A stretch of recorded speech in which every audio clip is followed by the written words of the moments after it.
Okay. The mic is here and my mom is on a Zoom call, so you're gonna hear her sometimes in the background. I have books here and I'm gonna be doing a book haul, and I know I did mention quite strongly in my Singlit book haul that I really don't try to buy books. I have a few criterias. First is that if I can borrow the book in the library, I will borrow it. Second is that if I can find it as an ebook online, I will probably get it. And third is like, if I do want to get the book, as in like, it doesn't fit the first two criterias, it must be a title that I can share with my friends, or a title that I can reread, or I know that it has some kind of value because it's not so common or not so available. I went onto Verso books and I tried to Google like whether there were people in Singapore that bought from Verso books, but apparently I couldn't find any. I tried my best.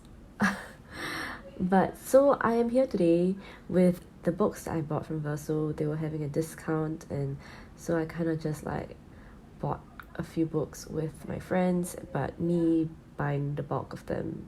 The first book I want to talk about is actually an ebook that I got. It's actually the book that made me want to buy so many books from Verso. It is called Work by Andrea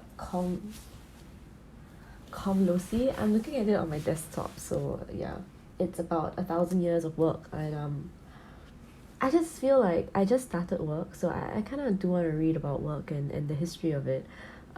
That's just me basically just intellectualizing everything that happens in my life, but that's a habit that I cannot kick. If you've watched one of my previous videos where I talked about Cynic Reads in June, I think, I did talk about David Graeber and his work on bullshit jobs. I think that was a very, very good introduction to the idea of work and labor for me in contemporary society. So if you're interested in that, you should probably go and pick up his book and maybe consider this ebook as well. The next book I want to talk about is this book, Betraying Big Brother, The Feminist Awakening in China. I hope talking about this book isn't going to get me into any sort of trouble. I've always been very interested in feminist work, and I think that a lot of the books I got from Verso are about feminism, simply because there aren't a lot of titles in Singapore that talk about feminism, at least not feminism in a way that's updated and kind of like radical. A lot of the stuff that we have in Singapore are very, very politically correct, very US centered perspective, and not about anything that could be related to Singapore or to the region. And so when I saw this book about China, I thought that it would be very, very interesting to like to understand how the feminist movement works in China with their certain kind of cultural expectations, etc. Personally, I've seen how feminist movements have been started in Korea and Japan, and I find that the movements really do speak to the cultural context. I think this will be a very, very interesting read, and I definitely would want to share this with a lot of my friends. Look at that hardcover. I didn't know it would be a hardcover, so that's a bonus for me. The next book is called Revolutionary Feminisms. Oh wait, sorry, I didn't mention the author of this. This is Leta Fincher for this, Betraying Big Brother. And this is edited by Brenna, Bhandar, and Rafeef Ziadah. So I'm guessing it's a collection of essays. I wanted to get this simply because of the kinds of topics that they cover about diaspora, colonialism, and abolition feminism. And I think reading collections of essays by feminist thinkers and writers is always a very good thing, because you get a diversity of opinions and perspectives, and I think that is the number one thing you always have to do when you're interested in something, is to make sure you read a whole diverse range of perspectives about that issue.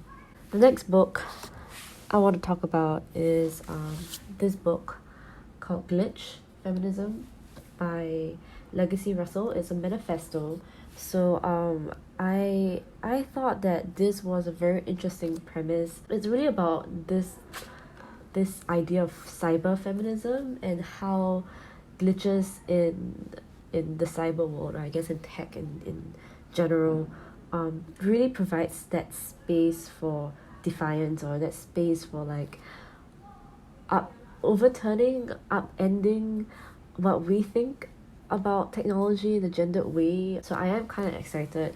I don't really read manifestos, so this would be interesting to see what ideas come out of it. And this is a book that I have been very, very excited to check out. It's called Feminist City, Claiming Space in a Man-Made World by Leslie Kern. I've had my eyes on this for quite a while, and like I mentioned, a lot of these titles, like I just can't find them here. I don't know why. So I had to like ship them all away. As you might know, I have been reading quite a few urban studies or like urban related books. The most recent one was Happy City by Charles Montgomery, and I think the idea that urban spaces are impacted by gender, race, class, I think everyone knows by now that it's true. When I think about women living in urban spaces, it's kind of funny because like half the population are women, but there are a lot of things that are not I would say there are things that are not friendly to women, not friendly to families by extension, not friendly to basically like non-masculine bodies in some ways, but I don't have the words to articulate that. So I would really want to look to this book as a way of kind of a way to consolidate those thoughts and to understand in what specific ways cities don't accommodate women or don't accommodate basically like non-male bodies. And also love the color. I mean that's a very superficial observation, but I really do love the cover though. Look at that. Do you see that? Okay. So that was my kind of like feminism related topics, and the next few books are just, I guess, like really my general questions about society today. And I think it's just so amazing that when I looked at verso books, they had books that really had that are really highlighting the dilemmas I have today. And the first book I want to share is this book called How to Be an Anti-Capitalist in the 21st Century. I have no idea whether this book is going to be able to answer that question, but I think this is the idea that has been stuck in my head for the longest time, ever since I've read This Changes Everything by Naomi Klein, where she basically breaks down why we have to get over capitalism in order to save our environment and in order to actually just like, live a better life. And a lot of books I've read since then have referenced sort of like nearing the end of capitalism, or the need to reinvent what it means to have capitalist society. And so I want to figure out if this actually answers the question. This is written by Erik, Olin, Wright. Okay, let me know if you do have other books that are related to this theme. I really want to know about that. Okay, and the next book, I guess, is quite similar to economics still. It is about this book called Post-Growth Living for an Alternative Hedonism by Kate Soper. And look at that beautiful cover. I think it's very pretty. This was also kind of like in the similar thread of figuring out how do we go beyond growth-based, growth-driven kind of policies and companies and basically the economy, because everything that we're measuring right now is by growth. It's always by percentage. It's always about how much more profits we can create, which has worked in the past, but nowadays we see a lot of the social repercussions of that. I think being interested in work and being interested in what is the value of work and how do we measure the value of work, I find that I really want to have solutions to that, really like practical solutions, because there's so many books that talk about, there's so many books that critique capitalism, but like what do you do about that? Like what do you do after critiquing capitalism? Like the world is still running, people are still capitalists. People still want to grow and create profits because that's the only way that we can evaluate value at this point. I think a lot of the ideas here would be quite resonant with pleasure activism by Adrienne Mary Brown. The idea that really value is centered upon this kind of like pleasure-driven principle, which is very interesting. I think hedonism, you might think of it as a bad word, but I do want to explore that idea further.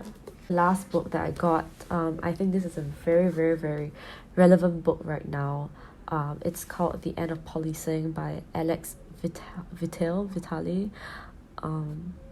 And okay, like I'm just gonna read the words here, which is that the problem is not police training, police diversity, or police methods. The problem is the dramatic and unprecedented expansion and intensity of policing in the last 40 years, a fundamental shift in the role of police in society. The problem is policing itself. This, I cannot emphasize enough how relevant this kind of idea is. It's kind of relevant everywhere. I know that the biggest kind of obvious international issue is really about like police brutality in the US, but as you can tell from the news, it's everywhere. It's in Hong Kong, it's in Colombia, it's like in Singapore, and I think policing is really a kind of feature that it's so like, how you say, like particular of today's society. Policing, not in the sense that it's just not just violent, but it's really this top-down authority figure, that the idea of the police itself is not one that stands for the people anymore, but it's really a tool of oppression by the state. I think that shift in understanding of what the police serves as is really quite mind-boggling to me, and you can tell like it's really so obvious now. It's not even like something that you can argue against, and so I think I don't have the kind of words to describe that either. I don't have the kind of framework to really properly discuss what policing means and why we still need policing today. I think I'm very much excited to read this book. I would be very excited to see how this is also relevant in the local context, and that's probably why this book is not even available here. But these books are definitely from a more radical point of view, and when I say radical, I don't mean radical in the sense that we want to end everything, we want to overthrow everything. Radical is really important. Like, radical thinking is so important because it allows us to reimagine the ways that we're doing things now. And if you don't have people like pushing the boundaries of what things can be like in terms of like writing works or like creating stuff, like creating art and pushing those boundaries, then you will never ever move away from what is status quo today. Radical imagination and writing is so important if we want to move towards a better and just and happier society. That's pretty much it for this book haul. There are a lot of books here, and I will probably take a long time to finish all these books, but I just wanted to share them with you all because I just feel that we lack a lot of these books in Singapore, I think for very obvious reasons, and I'm still very happy that I am able to buy these books and to be able to read them. I think it would be a different topic if I was to like, I don't know, like create a book club about it or something. But nothing here is really that terrible, right? Maybe it's just my internalized censorship coming out. Honestly, a lot of these books are not really talked about a lot because I think verso books, they really do publish academic writers, people who do write more about theories and alternative solutions, etc. So it's not really a very like common reading for a lot of people, but I'm sure a lot of the topics in these books are very very relevant to a lot of you right now, even if you're not a reader or if you are a reader. So cool, thanks for watching, and I hope you're having a good day. I promise I will not be doing a lot of book hauls. I'm really trying to limit myself, and yes, cool. My next video will probably be, a bit more fun. So hope you all stay for that.